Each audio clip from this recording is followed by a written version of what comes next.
All righty. So at about this time, we should have about everybody logging on. Thank you very much for joining everybody. My name is Justin Williams. I'm currently an administrator working at Hatikva and Ramita, and I've also done a little bit of work with our nutrition program. So I'd like to begin tonight by starting that everybody aspires to live in a happy, safe home that allows you to flourish. Tonight, you will find out why we and you should love our LSA homes. Currently, we are at $45,500 towards reaching our goal of $100,000. We hope you enjoy our program this evening and are compelled to help us reach our goal. It looks like some people are still joining, so we'll wait a little bit longer to give everybody some time to log in and get situated. I'll give it about a minute or so.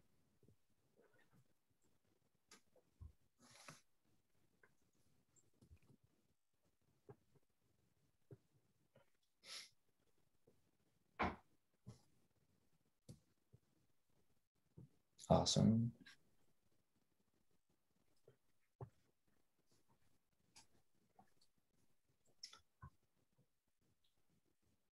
All right. So we have some exciting news. Our board of directors have generously stepped up to provide a match this evening up to the first $43,700. Your gift will have doubled the impact. There are several ways you could donate tonight.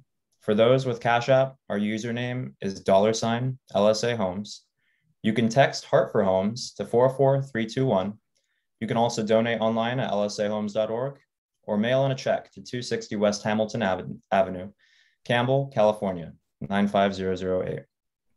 I'd like to take a quick moment to thank our sponsors, beginning with the Krikorian Family Foundation, followed by Mark and Fran Goodwin, Heritage Business Bank, Hope Services, Steve and Kelly mentioned, Star One Credit Union, and Outdoor Supply Hardware.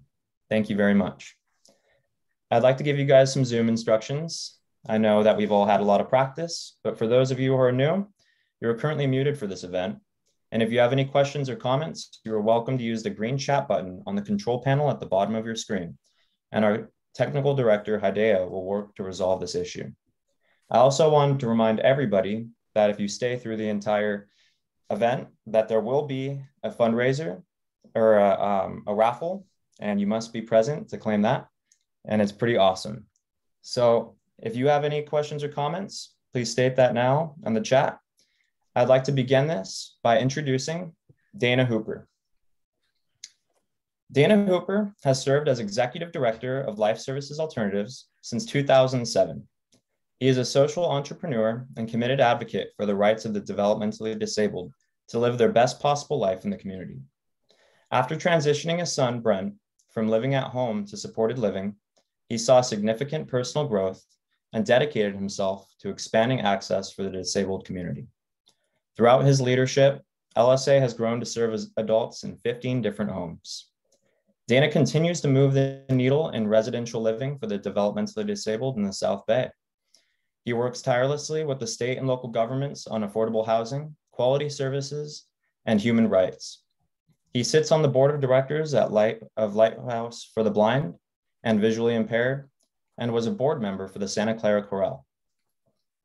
He was one of the past presidents of the San Andreas Regional Center, where his son Brent is a client in supported living. A high-tech veteran, he previously was vice president of US operations for a German software developer. He also holds an MBA from the Simon School at the University of Rochester. Everybody welcome Dana Hooper. Well, thank you, Justin. And good evening to everybody. I'm Dana Hooper. I really appreciate you joining us tonight. I'd also like to thank our sponsors who have made this event possible, and also to thank LSA's Board of Directors for their commitment to match donations dollar for dollar up to $43,700. And most of all, I'd like to thank our donors for their ongoing support and for our wonderful staff for their commitment to keeping those we serve safe during this pandemic. It's donations from the community that help us create homes that change lives. Our mission is to provide exceptional community living and programs to adults with disabilities. We do this by providing 24/7 care and support in neighborhood homes in Santa Clara County. We create homes that provide a warm family-like environment where the focus centers on encouraging each resident's personal growth, building community, and enjoying life. Since 2002, LSA has been providing this exceptional community living and programs. We have worked tirelessly to deliver quality while expanding capacity to impact more lives. Tonight, I'm proud to announce that the Hatifa House will be joining the LSA family and will be our 15th home. Hatifa, which means hope in Hebrew, has been in operation for over 20 years and was challenged to find qualified staff. We are excited to welcome the residents and their families and to continue the wonderful work and traditions begun all those years ago at Hatifa House. Welcome. I am upbeat as I look forward. Included in the final state of California budget, effective April 1st of next year, is a phased implementation of rate reform and long overdue funding for higher service provider rates. This will allow us to offer higher wages and benefits, which will help us attract and retain quality staff. While we are ever committed to keeping our residents and program participants safe, we are very excited to get back out into the community. Finally, with your support, we will continue to deliver exceptional care and grow our capacity to meet the needs of our community. Now, Justin will introduce an exciting video. Thank you very much, Dan. The video we're about to watch was filmed, produced, and edited by Options for All. They're a nonprofit organization who help and serve the individuals with intellectual and developmental disabilities towards becoming fully participating members of their communities. LSA collaborated with their film and media studio team to put together this video. I hope you enjoy it.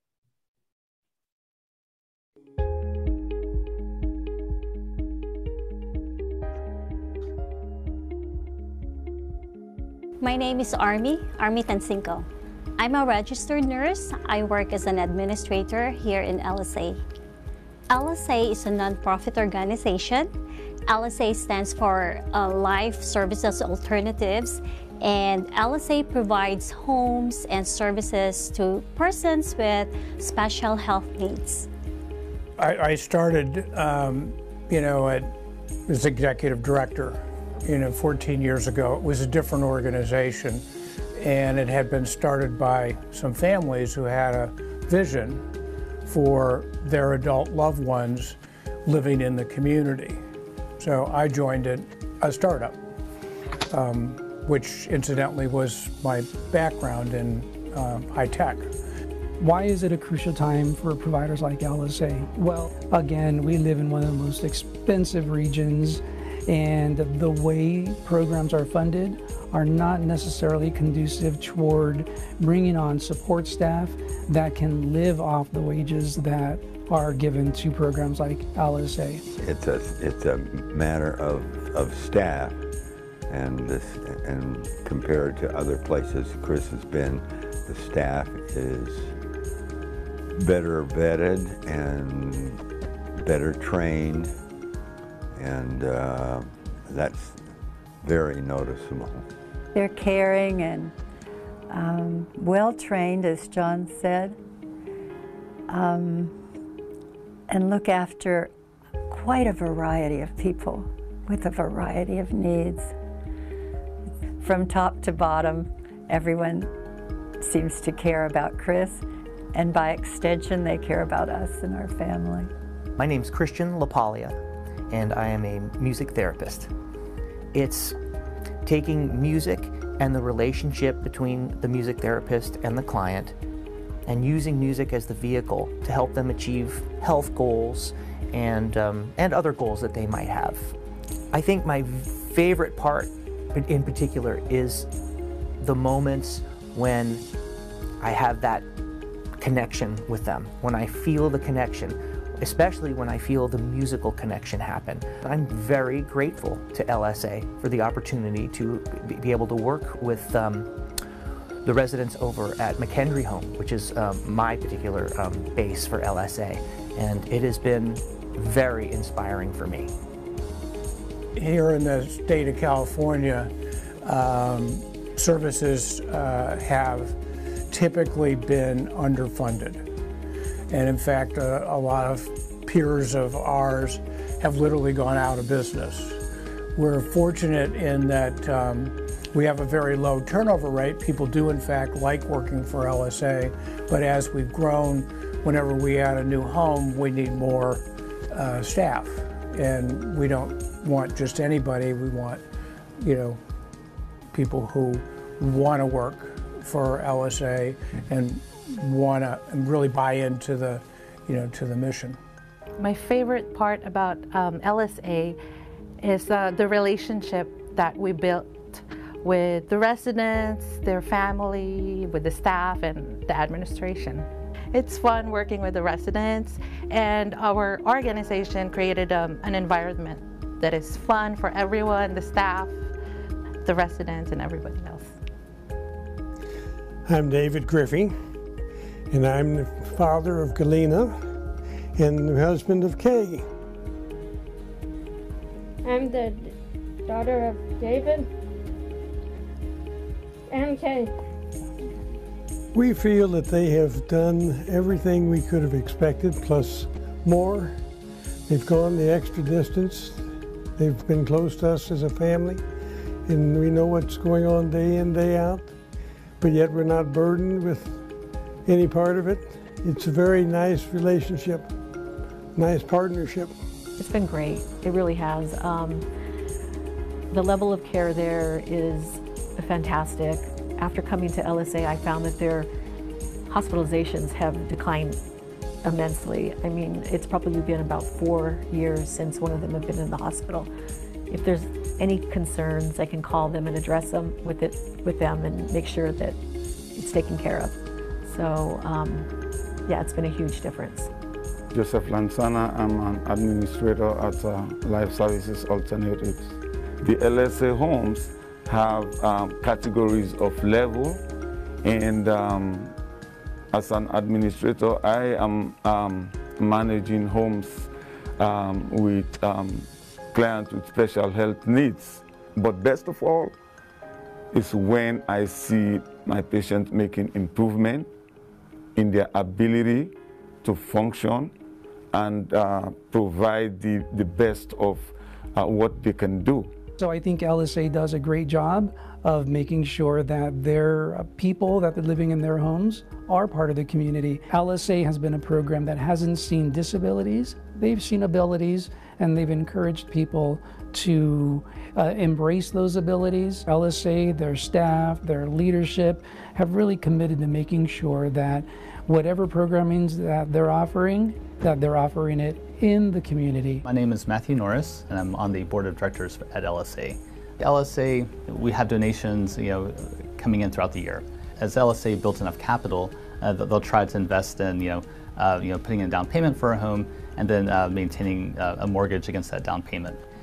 Important thing that I hope that the residents and their families can get out of the homes is, a meaningful and rewarding life. I hope that the residents of the homes get the help and support that they need to live the life that they want to live. Somebody asked me once, how do you know if you guys are making an impact? And I said it's all about the smiles. You can tell when people like what they're doing, like where they're living, because they smile and they communicate, that to you non-verbally. First, is be a volunteer. Be a volunteer in a way that is meaningful to us and to you.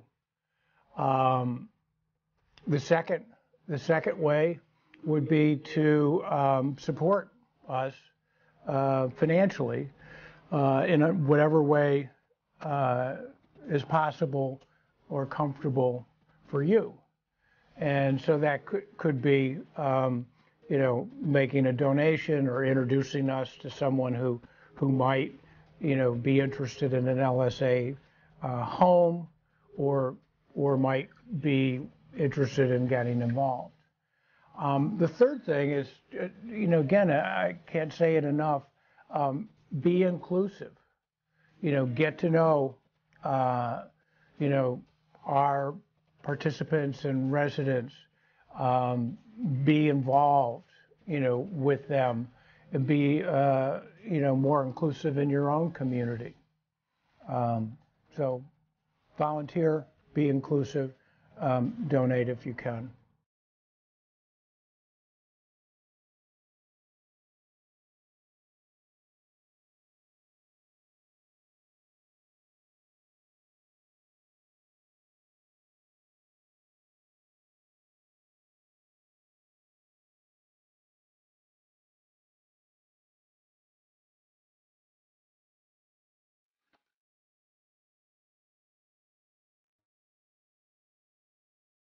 Right.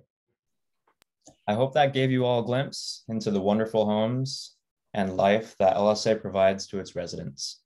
Thank you again for Options for All for making this wonderful video come to life. Next, it's my pleasure to introduce you to the New Hope Band. San Jose-based The New Hope Band is composed of individuals with special needs, including autism, Down syndrome, and other developmental disabilities. They play a wide range of music from the 1950s to the present with talented musicians and singers. Ashley, in our CITP program, is a performer with the New Hope Band, as well as our board president, John Pencer's daughter, Jenny. Their music inspires while bringing joy to its audiences.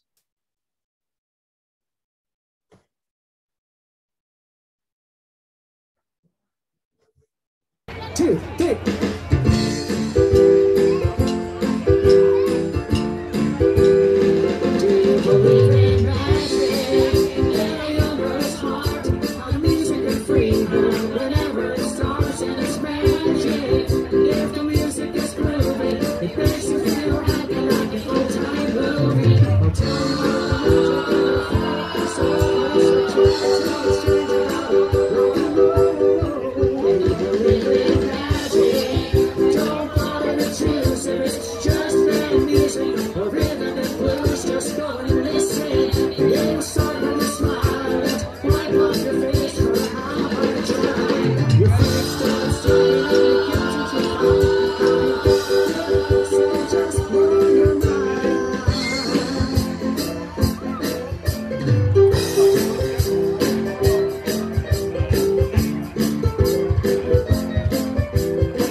was awesome. Thank you so much, the New Hope Band. Next, I'd like to introduce you to Paulette Penzvalto. Paulette Penzvalto is a dramatic soprano specializing in Wagner and Strauss. She appeared as Frey in Wagner's Das Wrangel and the soprano soloist in Strauss' Vier Lazette, leader for the Dramatic Voices program in Berlin. Paulette is also an engineering program manager at Google, and she studies privately at San Francisco Conservatory of Music with Suzanne Menser.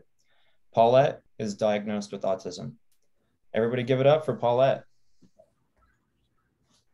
Thank you. I really appreciate the introduction.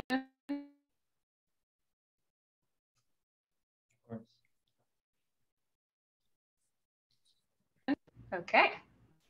Can you hear me and see my slides? I can't hear you. You can. Okay, excellent. Hello, I'm Paulette. Thank you so much for joining us today. It's such a pleasure to be here. I wanted to share first a little story about a little girl who I grew up with, who I knew really well, and she was born with autism, although she didn't know it yet. She had a hard time making friends when she was little, and she found school to be very difficult, and she was actually removed from school and taught in a very non-traditional way called unschooling. Unschooling taught her that the world was her playground. She even had a t-shirt that said, "The world is my playground." So she was very literal and she thought big. So if you asked her what she wanted to be when she grew up, she might say something like President of the United States. She struggled a lot with math and reading, but she had some great strengths. She could learn entire scores of music by heart, and she was super organized, and she loved to plan big events and loved money and fundraising, just like what we're doing tonight. And she was given a lot of responsibility, and she used to address adults as equals by first name, giving them directions. This would charm some, but it deeply offended others.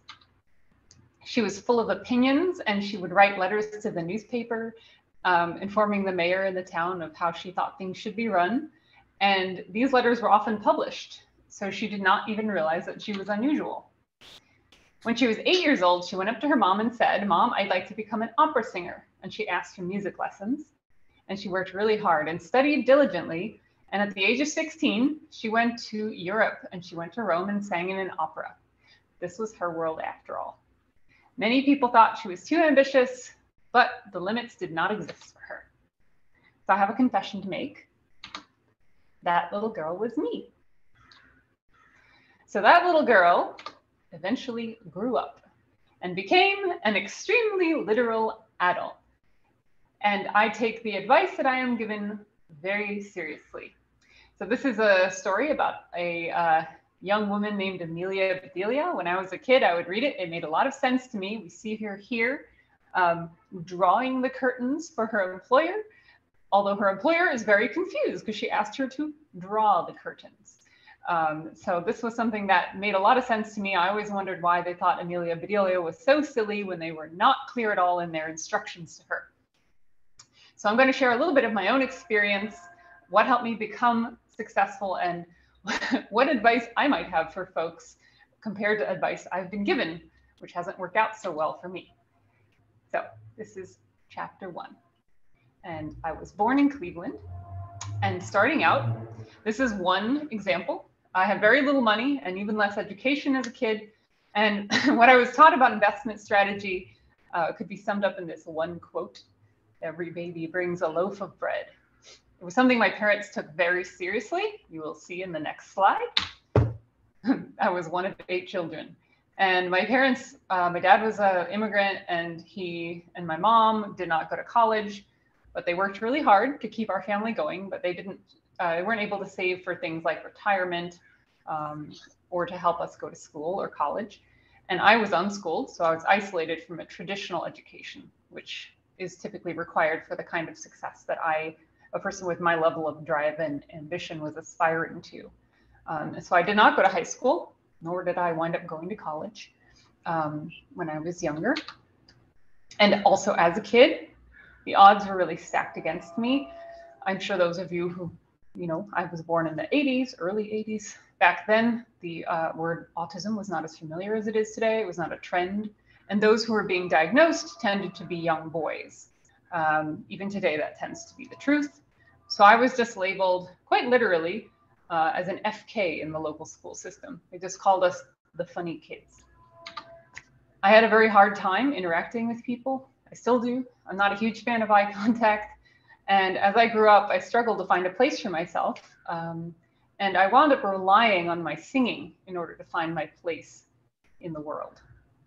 I was a very good singer, and I was able to ingratiate myself with people pretty easily. And like many people with a disability, I needed resources.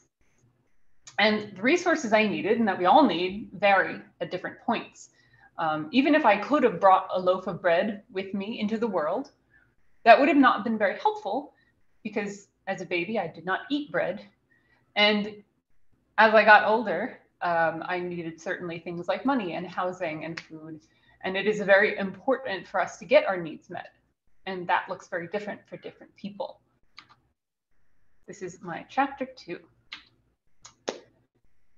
So when I was ready to head off into the world, the message that I received at that point was that God has plenty of money. I understood that if I had faith, the money would appear. Funnily enough, I sort of put some stock into that notion, and I did some praying and thought, okay, I would like to, and I was accepted into a schooling program called the Royal Welsh College of Music and Drama. So the program was relatively inexpensive, but it turned out that it was very expensive to live for a year in Wales. So I organized a benefit concert, and while I was there, a patron actually gave me $2,000 for living expenses for the year. I had no concept. I still have a mathematical learning disability. Didn't really understand how much money that was and how much I needed. But I called the church in the vicinity of the school, and I found an elderly woman who would allow me to live with her for the rest of the year for exactly that amount. And she also fed me and took care of me. So at that point, it felt a bit like God really did have plenty of money because I was given what I needed for that year. I wound up graduating from that program and being accepted. And I received my high school diploma actually after this point, but these are performance diplomas. I went to this school called Cincinnati Conservatory. And here I had a full scholarship for my singing, but I had no money for food or housing, which, at this time, there was no rich patron or elderly woman offering to help me with food or housing. So I learned a new lesson that money is pretty important when one is in school, even if school is free. And I had a lot of housing insecurity, and I needed more help than I was getting. So I went to the Disability Services office and I talked to them, and I explained that I was actually very hungry. I wasn't getting enough to eat, and I didn't have stable or secure housing. And they were very kind to me. And the fellow that worked at the office actually looked at me and he said, you know what, we're going to get you some help. And he reached in his bag and he pulled out his sandwich for lunch. And he says, you get to have this for lunch today. I'll find something else to eat, and we're going to get you the food that you need. And so they signed me up for something called the Free Store Food Bank. And they helped me get an additional scholarship and stipend, which helped me pay for my $250 a month rent. So I was able to survive and thrive with these resources, and I actually created my own resource at the school called the Free Source that kids could go to and find food resources. There was even a food bot that would tell kids how to get access to free food events around the campus, because graduate students are often very hungry. And so I learned that I could not live without resources, and that no matter how talented I was, everyone needs resources to be successful. The next step in my journey, I was finding a home in New York. Another term that I've often heard is to bloom where you are planted. This is something that as an opera singer, I was often told. They would say that I needed to be able to thrive in every environment because we would often be sent to various locations around the world, and we would have very little resources. Often we wouldn't even speak the language. Unfortunately, as a person with autism, this was not always the case, because some of these environments were very socially challenging and also very overstimulating. For example, when I was accepted into Juilliard as an intern, I went to New York, and I found this to be very challenging with autism. And I had food insecurity once again. I found myself working for about $12,000 a year. And I managed to find a very safe housing situation for young women who have low income. But again, food was a hard thing to come by. And I learned that living well in New York City, much like here in the Bay Area, is extremely expensive. And I wound up going to get a job actually at an organization called YAI, the National Institute for People with Disabilities. It's actually very similar to LSA, where I was their special events coordinator, and I organized their yearly benefits. So it's kind of cool to be here actually on the presenting end of things, because I was the one that was helping to raise the funds for that organization, who would give housing and social support, et cetera, over on the East Coast. So it's kind of a blessing to be here and doing this today, kind of surreal.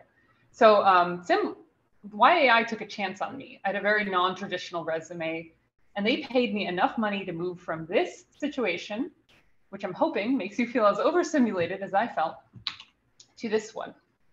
And this was called the Webster Apartments. And it was a hotel of sorts. It was an apartment for young ladies. Think about like the Barbizon back in the 1940s and 50s that housed celebrities like Grace Kelly. It had 3 meals a day, and it had walled gardens and a library. And I got my own little room that I decorated like a little princess room. And there's me just hanging out at home, as we all do. And because people like myself, we often struggle with executive functioning and socialization. For me, the free food was a huge deal, as well as the social programming that was offered in this environment, because they would have movie nights and different kinds of facilitated social engagements, because otherwise I would sit by myself, surrounded by people, but still feeling very lonely. So the social aspect was really important. But again, it required me to work 40 hours a week, not something everyone else can always do. But I found that I functioned on a much higher level when I had food to eat, social support, and safe housing. It was just night and day. And I developed this hierarchy of needs. I started to learn what was most important. And once I started, and it's kind of a joke having that battery and Wi-Fi on the bottom because I work at Google. But once I got those physiological needs met, as you can tell, this hierarchy of needs was not naturally embedded in my life from a young age like it is for many folks. I started to feel safe, secure, and then I started to meet some of those other important needs and to become more successful in my interests and my pursuits. So it really was a launch pad into my future. I wound up getting my high school diploma in that environment and applying to Columbia because I had learned, I had worked with Integrate Autism Partners in New York City, and they took us on tours of all these different types of companies and helped us understand the kind of income that we would need in order to be able to afford housing in these kinds of environments, like the Bay Area, like New York. And I learned that Google not only would pay me just about enough to live somewhere like that, but they would also offer me free food, which I reasoned meant that I would not be hungry again. And so I think what I learned in all of that was that I needed to really find a place that fits. I often say to folks like, you have to work with the resources that you have, but also sometimes we need more resources. And so the next phase of my journey took me out to Silicon Valley. And here's how I felt when I got here. So I was a little girl with very little traditional education, and I came out to Silicon Valley because I was offered a job at Google through my time at Columbia. And I heard fake it till you make it very often. And I applied for a job, and I was actually helped by Noelle Tardieu, she was the founder of the Disability Alliance at Google. She's also the mother of a LSA resident, Maddie, who is my good friend. He's also my age and also has autism. And she heard about me through a DA member, and she actually worked with me and coached me and got me prepped for my interview, and was a fantastic ally and advocate. And I really don't think I would have gotten the job if it weren't for her, because she taught me some of those sort of the tribal knowledge of the things that they would expect you to say and how to best position yourself. So Noelle was a fantastic ally to me, and she and I did a lot. We actually traveled together to Grace Hopper, and we were helping to promote disability inclusion at Google. And she has since moved on. She works now at NVIDIA, but her legacy remains. And I actually became the COO of the Disability Alliance just yesterday. It was announced. So I've taken on the leadership role now of this organization she founded initially. So it really is funny how things get paid forward. And I also lead Autistics at Google. And we launched a hiring initiative for people with autism just this year as well, which was based on a hiring pilot that we had started many years ago. And I have been giving back, continuously because of the benefits I've been given. And we eventually wound up launching the D-Lab, which is the Disabled Leaders Advisory Board, in 2020. And our Disabled Leaders Advisory Board managed to score a meeting with Sundar Pichai, who is our CEO of Google. And he used his resources and his allyship to advocate for some asks that we had, which were OKRs for people with disabilities at the company, as well as a seat at the table for the Disabled Leaders Advisory Board. So in summation, what I've found truly is that we cannot survive as people with disabilities without a community. I certainly wouldn't have gotten the job unless I had that support. Thank you, Fran, for your congratulations. I'm very excited to be at Google, but I'm also excited to help other folks find employment and resources. Not everyone can work at Google either. We recognize that. So we try to go out into the community and pay it forward and help develop skills in other folks. And not everyone work at Google, nor should they have to, honestly, to be able to afford to live, to have social support, to have their needs, taken care of, and having an exceptional quality of life, in my opinion. And that is what it required for me. As a person with autism, I needed to work hard to get to that point, and I know not everyone can. So instead of faking it till I make it, I think what I learned was I needed to succeed by being myself, asking for the accommodations I needed, trying to find a community where none existed, creating one, and continuing to support that community. Disability is the only diversity category that any of us could join at any point, and we all need to be able to give and receive help at different times in our lives. Everyone deserves a safe home. I finally have my own first apartment, which I got this year. This was my dream, and I made it happen through the people who supported me. And I also this year bought a house and got an apartment for some folks who had disabilities who needed housing during the pandemic. And so organizations like this really do change lives. If it wasn't for the organizations and the people who reached out to me, I don't know where I would be today. So I thank you all for being here and helping to ensure that people with disabilities like me never walk alone.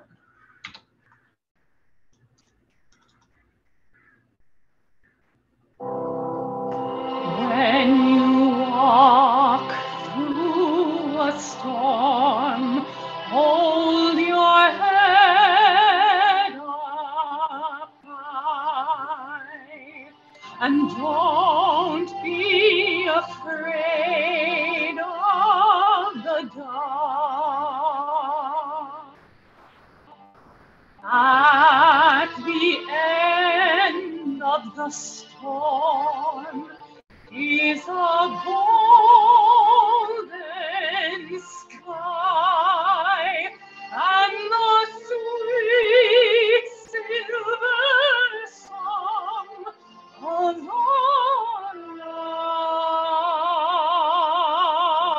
lark.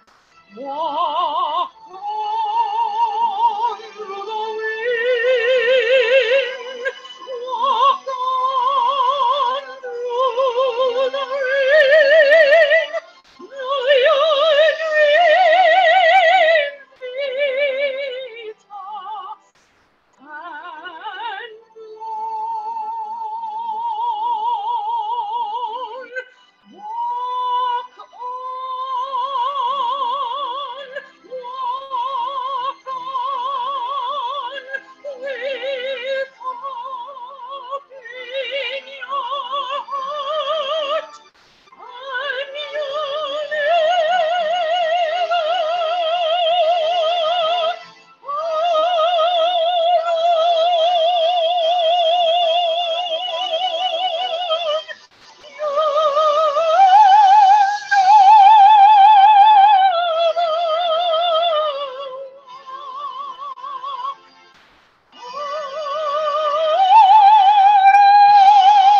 Thank you so much.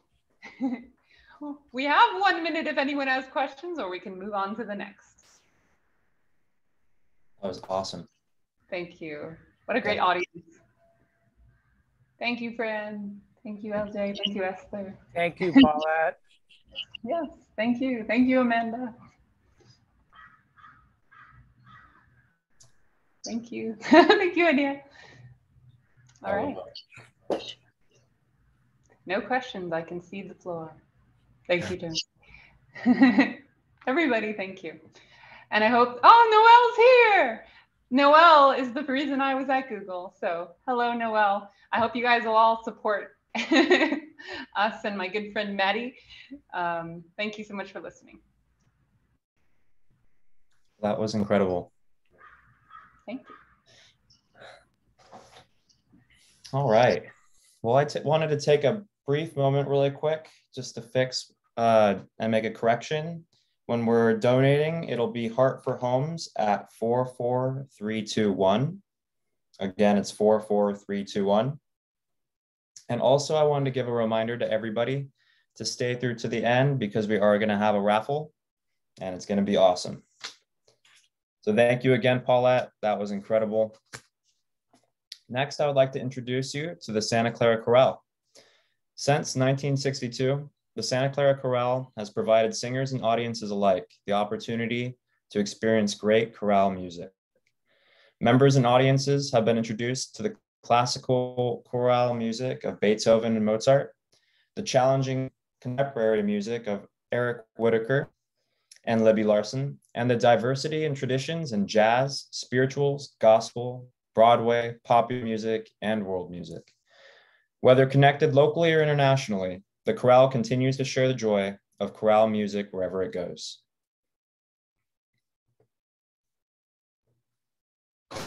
Good evening, I'm Scott Hannaweir and I'm the Artistic Director of the Santa Clara Chorale. And we are so proud of our long relationship with LSA.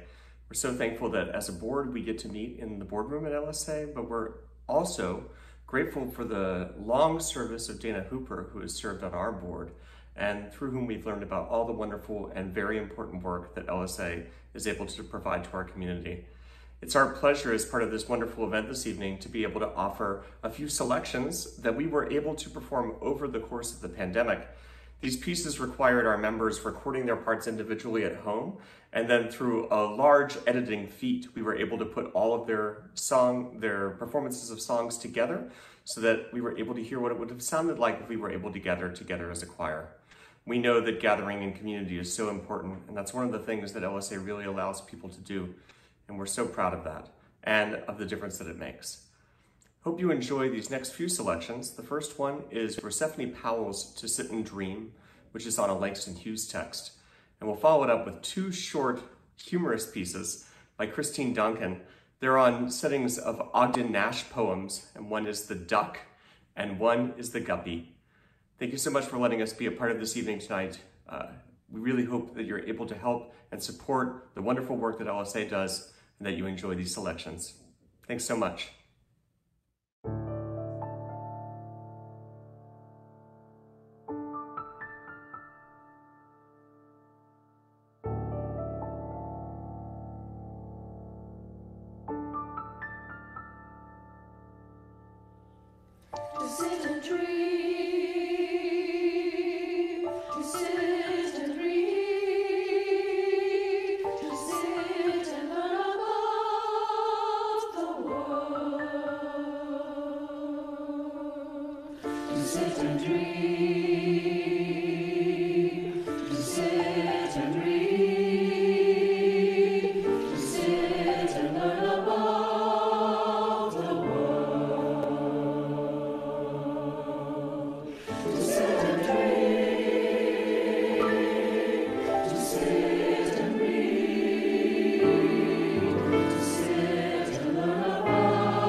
especially fond of a puddle or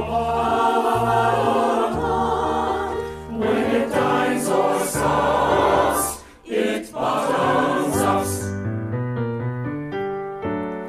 Behold, behold, behold the duck. It does not cluck, a cluck it lacks. It quack, quack, quack, quack, quack, quack, quack, quack, quack, quack, quack.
Seals have puppies, but guppies, guppies, guppies just have little guppies. They just have little guppies. They have little guppies.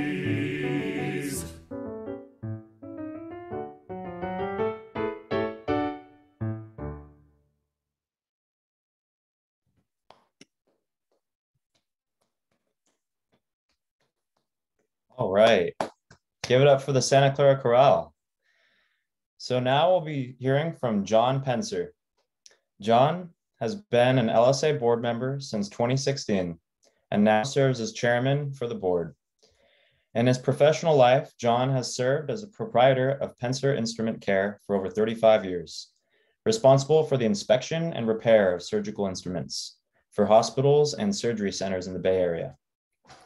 Outside of work, John spent 40 years on the board and as chair of the Santa Clara Valley YMCA. He also served as a member and past president of the Los Gatos Rotary. John and his wife, Devon, have 3 children, the oldest of whom, Jennifer, is developmentally disabled and lives with them in their home. Now I'll stop talking and let you hear from John himself. Thank you, Justin. I appreciate that. And thank you to all of our presenters and our performers, especially Paulette, who shared a poignant story with us, how she's navigating autism. And thank you for your beautiful solo. Thank you all for attending tonight. We appreciate it. You know that this is a fundraiser and our goal is $100,000. I'd like to share with you that we're 45% towards our goal. We do have a board match, so every dollar that you contribute will be matched by our board up to $43,700. Santa Clara Valley has a serious shortage of housing for adults with disabilities. There are hundreds and hundreds of adults who need homes. And as I told you, as you've heard today, LSA builds homes, not housing, but homes for individuals with disabilities. We provide a spot where they can grow, nurture, thrive, and reach their full potential. So we're asking for your help tonight. If you can find it in your hearts, you can make a donation and change someone's life. Help us today move towards helping someone else less fortunate than us. Thank you very much, and you can see on your screen the various ways to donate. Thank you for attending, and now I'll send it back to Justin for our raffle. All right, thank you for all of our outstanding performances tonight. And now we get to find out who won the raffle for an amazing stay in a Sierra cabin.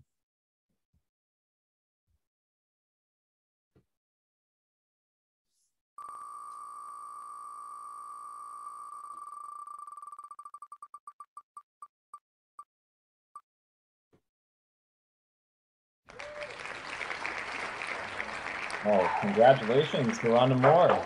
Our staff will reach out to you. Is Rhonda Moore in the audience? Our technical director will reach out to you momentarily. Thank you to everybody who participated tonight. Before we go, I'd like to make one final ask for donations. Again, you could text it or follow the link provided on the screen. Every little bit helps. We'd also love for you all to connect with us on social media or email to hear about upcoming events and all the fun, exciting things that happen at Life Services Alternatives. I'd also like to take a moment to thank our sponsors once again, the Krikorian Family Foundation, Mark and Fran Goodwin, Heritage Business Bank, Hope Services, Steve and Kelly Minchin, Star One Credit Union, and Outdoor Supply Hardware. I also want to remind you one more time about the ways to donate tonight. For those with Cashapp, our username is $LSAHomes. You can text Heart for Homes to 44321. You could donate online at lsahomes.org or mail in a check to 260 West Hamilton Avenue, Campbell, California, 95008. Thank you guys so much for joining us tonight. I hope you have a great rest of your week. Let's stay connected and make our community a better place.